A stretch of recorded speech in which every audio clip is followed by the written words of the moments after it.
Model আলোকচিত্রী চঞ্চল মাহমুদ মারা গেছেন। আপনারা ভাবতেই পারবেন না কত বড় কিংবদন্তি আলোকচিত্রী ছিলেন এই চঞ্চল মাহমুদ। দেশের খ্যাতিমান আলোকচিত্রী চঞ্চল মাহমুদ তিনি মারা গেছেন। আজ শুক্রবার দিবাগত রাত 9:30টার দিকে একটি হাসপাতালে চিকিৎসাধীন অবস্থায় তার মৃত্যু হয়। চঞ্চল মাহমুদের ছাত্র আলোকচিত্রী শাহাদত পারভেজ ডেইলি স্টারকে এই তথ্য নিশ্চিত করেছেন। দীর্ঘ কয়েক বছর ধরে এই খ্যাতিমান আলোকচিত্রী শারীরিক নানান জটিলতায় ভুগছিলেন। তিনি এর আগে 5 বার স্ট্রোক করেছেন আর আজকে আবার তিনি 2 বার স্ট্রোক করেছিলেন। পারভেজ বলেন, আগামীকাল শনিবার দুপুর 12টায় চঞ্চল মাহমুদকে মরদেহ ঢাকা বিশ্ববিদ্যালয়ের মসজিদ প্রাঙ্গণে নেওয়া হবে।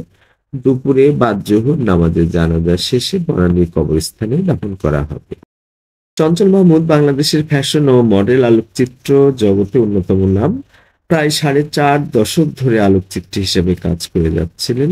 চঞ্চল মাহমুদ ফটোগ্রাফি নামে একটি প্রশিক্ষণ কেন্দ্র পরিচালনা করতেন।